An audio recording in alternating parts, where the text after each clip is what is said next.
Ronnie smushed her face against the transpane, her brown eyes absorbing everything there was to see. As the Caros whizzed automatically down the trackway at breakneck speed, she'd watched the squat buildings and homesteads of the outer sanction flash by in an orderly, repeating pattern.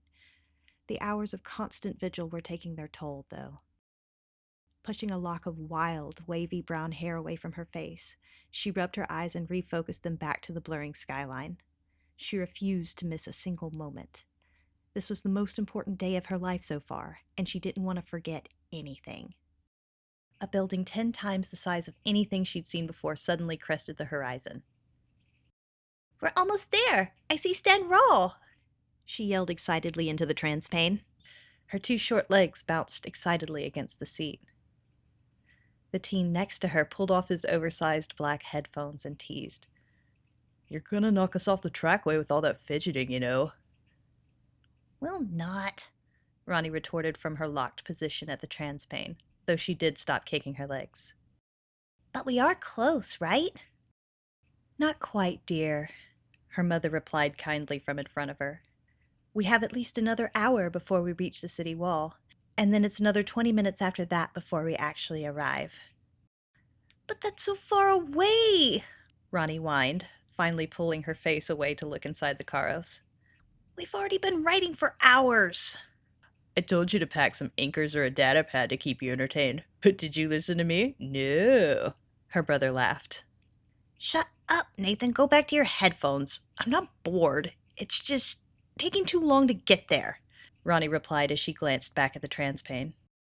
Nathan shook his shaggy black hair from his face as he replied, "Well, you know what helps things not feel like they take as long? Something to do." "Shut up, Nathan," Ronnie said as she shoved at his arm. Between the height difference and the distance between the seats, the shove had very little force. "Now, children, no bickering today," the voice of reason, otherwise known as Dad, admonished with a slight accent from the other front seat. "Sorry, Dad," the pair replied in unison. "How about we listen to a song list to pass the time?" their mother suggested for a subject change. "Your father's had long enough to read through the news by now. Isn't that right, Louis?" Louis nodded an affirmation at his wife, the tips of his short-cropped hair nearly touching the ceiling at the gesture. Ronnie immediately perked up. "Yes, please. Can we listen to that one you downloaded for me on Rama? It has my favorite song on it." Nathan's blue eyes rolled into the back of his head. "Please, not again. That's all we've been hearing in the stead for the last 4 days," he whined melodramatically. "I think you'll survive, son," their mother replied with a laugh. "Well, how about we listen to some Bloodslinger for a change?" he suggested, holding up a small, rectangular device depicting a gruesome battle scene. "Now, Nathan, we've talked about this. Ronnie's not quite old enough for such mature material. Give it a couple of years, and I promise we'll listen to your music too," their father replied. "Whole lot of good that'll do me if I'm drawn in the lottery next monat," Nathan muttered as he put his headphones back on and leaned towards his own transpane. His snark was drowned out by the opening lines of an upbeat pop song warbling through the speakers. Harmonizing voices started crooning about their one true love. "That should keep her occupied for at least an hour," Julianne said softly to her husband below the music. "Smart thinking, my Leoria," Louis replied as he reached down and brushed a lock of her curly red hair behind her ear. "You are as brilliant as ever." Even though they'd been together for decades now, he still knew how to make her blush. "Well, it was either that or have her annoy Nathan half to death," she chuckled. "Now, tell me about the goings-on around the orb."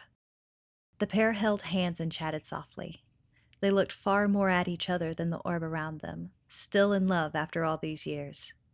Louis was once the definition of tall, dark, and handsome, but being a father for nearly 2 decades will take it out of anyone. His hair was more salt than pepper these days, and the lines on his face showed a lifetime of kindness and laughter. Julianne was about a head shorter than her husband. She had a narrow frame, and her thick, wavy red hair was pulled back in a low ponytail.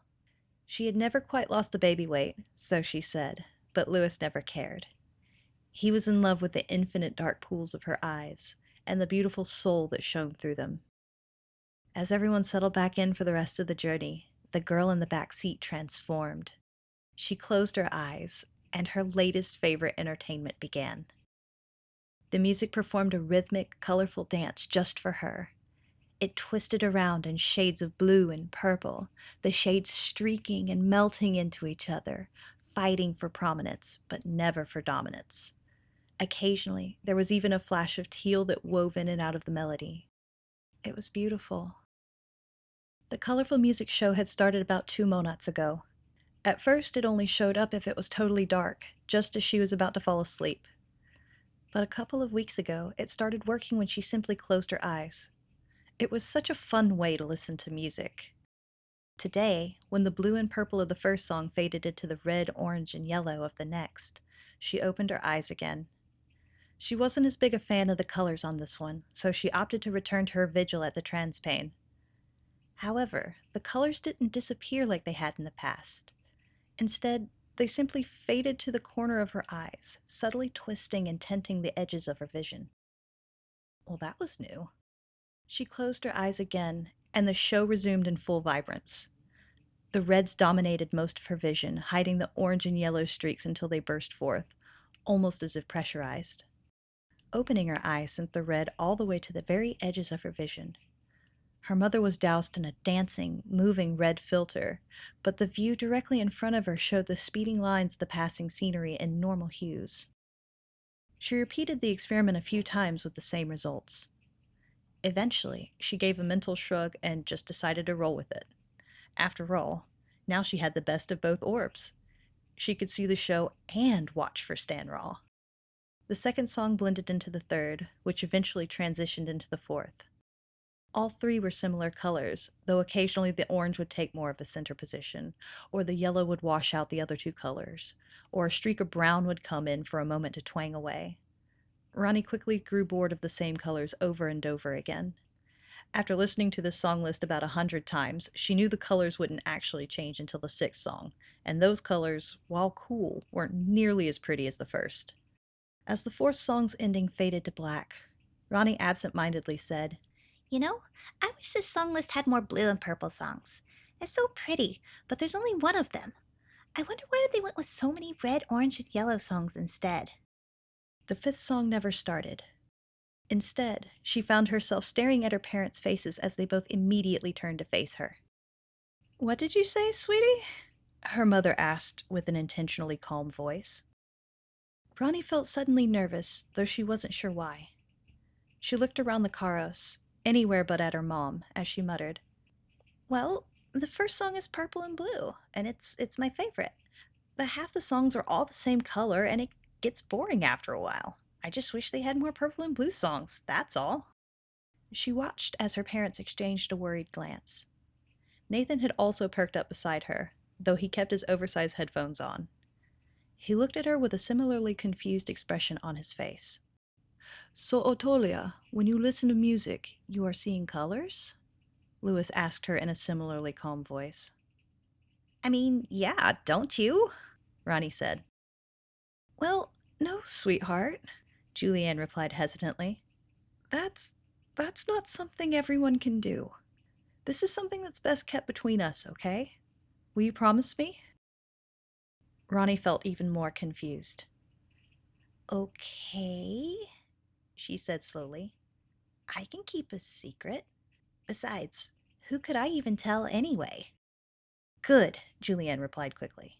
"Now, instead of a song list, how about we listen to a story?" Before even waiting for a response, she pressed the screen of her own rectangular device, and the opening lines of a fairy tale started warbling out of the speakers.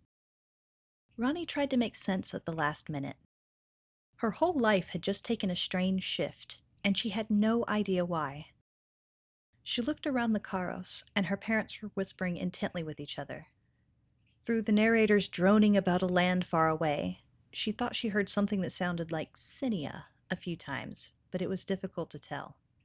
Nathan was still appearing to listen to music in his headphones, but his eyes were instead transfixed on her, as though he'd just figured out one puzzle, but had been given two more. She gave him another half shove.